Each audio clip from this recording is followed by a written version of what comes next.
Ladies and gentlemen, it is good again to have this opportunity to have conversation with all of you.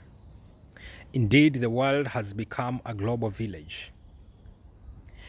And because the world has become a global village, it is very difficult for certain things that takes place to go without the capture of the world.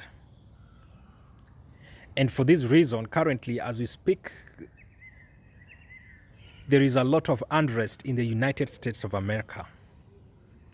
And the unrest that is being experienced currently in this country, it began at the helm of one person by the name George Floyd.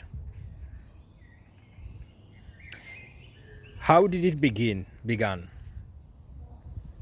It began because as we speak currently, George Floyd is a dead man. He died because of the nature in which the police happened to have arrested him. In other words, as it is clearly known, the police arrest led to the death of George Floyd.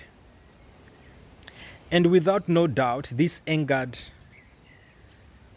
not just the black community in the United States of America, but it has angered the entire world, especially for them that cares and them that values the dignity of humanity. And why the black community, why the black Africans in the US at this point are so much angered? This is because our history seems to indicate a number of things. It seems to indicate the brutality of police, or the brutality that has always perpetrated on the black persons by the police, either leaving them injured or leaving them dead, as the case of George Floyd. And the black community got angered, number two, because it appears to them that over time they've been segregated by the system and in the system. Yet they are citizens, yet they are part and parcel of this nation. And number three, this kind of history appears to have been systematically and systemic in nature. Therefore, anybody who cares can clearly trace it and can clearly demonstrate that this is what has been happening in this country. So the black community got angered with this particular death. And for sure, it is not just the black community. For all that cares, they are indeed perturbed. And as a result of such as history, most of the African persons have always been victims of things such as prisons. When you go to the prisons in the United States of America, a big or a large percentage of them are of the African descent, or they are the African Americans. And also, as a result of this kind of history, we noticed that the Africans in the United States of America, a number of them are illiterate. This is either by design or intentional. And because of this, the number of crime amongst the community is quite alarming. And for this reason, the usage of drugs and hard drugs is popular amongst this community. Now, with George Floyd's scenario, and in the perspective or in the context of the awkward history of the black Africans, people went to the street easily. And as people went to the street, people began demonstrating and unleashing their anger. And as they were unleashing their anger, quite a number of things happened.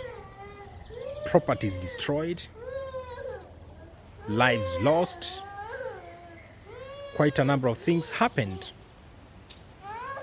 And it is unfortunate that this kind of things is happening during the COVID-19 pandemic. In other words, it is happening at the wrong time. It is happening at a time where all energies and all thoughts and all resources need to be concentrated on how to eliminate the virus. Of course, it is possible. These are people who are frustrated because of the result and because of the outcome of the COVID-19.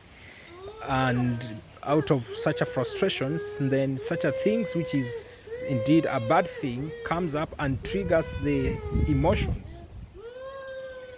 Now,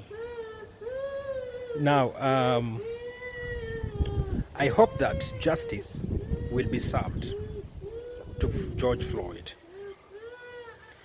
And that is the cry of the entire world, that indeed justice without delay shall be served. Of course, we have already seen that the police involved is already arrested, and the charge is pressed, but we are yet to see what happens after that. And I was just thinking loud, how has the presidency responded to it? The presidency, of course, has responded to it differently. Number one, in my own view, I think the presidency has responded to it by not listening and not empathizing with the people that are coming out of the streets to demonstrate. And number two, instead of extending a reconciliatory hand, it seems that the presidency is extending a hand of fist, or for that matter, a confrontational fist. And number three, the presidency is inconsistency in character. When you go through the social media, especially the Twitter, there's a number of messages that has been typed that tends to release various kind of energy to the community or to the world. So there's quite an extensive inconsistency on how the presidency has handled this matter. Now, what is the conclusion in my own view? One is, is there a need for police reforms in the United States of America? Looking at the history and what has been happening, and especially that has been always perpetuated on the African or the black people, does this call for a police reform? Has the police reform been much delayed in the United States of America? And number two, how will the US deal with the global perception that has come out of these incidents? And not just this particular incidents, but out of the history that now people can clearly see as a result of this quagmire. So US need to really begin to think how they're going to deal with the global perception, because it seems the negative perception where the country is concerned either whether the presidency is concerned, where the politics is concerned, where the social justice is concerned, where a number of things are concerned, seems to have highly degraded, and the perception seems to be really at the verge of blinking, if not already have gone on the ground. And number three, what is the percentage, if I can use, if I can quantify it in terms of percentage, what is the percentage of the moral standing, moral authority of the US? Out of this thing and out of what we have seen out of the presidency, does America has the moral standing, moral authority to confront such a similar instances in the globe? We have seen especially things happening in Africa, and I know some of them are not good things and some of them need to be addressed, but it is such a kind of a nation, US, as it has looked at itself as superpower, that has always come up and tried to address some of these things as outsiders, and that sometimes have helped and sometimes have not helped. But they have done that because it has always appeared perceptionally that they have the moral standing. In this case, do they have the moral standing to rebuke some of these African countries or to rebuke the world in where some of the issues are concerned, especially issues that has to do with social justice, issues that has to do with morality, issues that has to do with how governance is executed? So America need to come back on the drawing board and ask herself if indeed the moral standing is still in place. And if the moral standing is not in place, something need to be done, because there are other people who appears to have this moral standing as it stands today. So this is very important, the moral standing of the country. And for the protests, for the people who are protesting, whether it's the Africans, whether it is the white people, whoever is on the ground protesting out of this bad scenario, two wrong cannot make a right.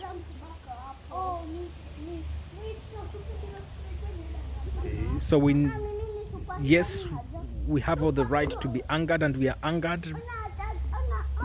But as much as we are angered, and is there a possibility of trying to restrain, and are there possibilities of trying to address this issue with sobriety and with the logic that is needed? I'm saying this because as a result of the people going on the street, a lot seems to be happening. So I'm calling upon all the people who are going to the street to do it peacefully and to ensure that they express their feeling and their frustration firmly but peacefully. Firmly but peacefully. Because if it goes confrontational, look, lives are being lost or life can be lost, they're going to be usage of more resources, and this may be unnecessary, especially when a number of businesses are being put on the ground, where most of the buildings are being burnt down. This is not a good gesture. This is not a good gesture. So we hope that justice will be served to George Floyd and his family, and we hope that even as justice is going to be served, the US is going to go back on the drawing board and to come up with lasting solutions, especially where this community of people are concerned. Otherwise, the world is looking, and the world is looking so keenly. And if this country is not careful, it seems politically there are a number of decisions that are going to be made, and at times I doubt whether they are going to be good decisions for this country. So we stand with the family of George Floyd. We condemn the act of the police with the highest term possible, and we say that this was uncalled for, unnecessary, untimely, and no police should ever do that, not just in the US but in any other country. Human lives are sacred. God created everyone for a reason, and George Floyd was placed in US for a reason. If US would have known that, stood with him and helped him, if he was wrong, take him through the process that is required and allowing the law to deal with him, but not allowing people who seems to have issues with a certain race of people to deal with him and to lose his life. Otherwise, we pray that God shall comfort the family of George Floyd, God shall give them the strength, and God shall just encourage them, and even encourage the entire country. And especially such a time as this, I pray and I hope that wisdom shall be at the exposure of the presidency and the people who are making important decisions such as a time as this. Because if that does not happen, there will be a problem. So we pray that the presidency and other people who are at the place of making important decisions such a time as this will be surrounded with good advice, sober advice, and good strategy that will bring healing and reconciliation, and that will bring a long-term solution where this issue is concerned.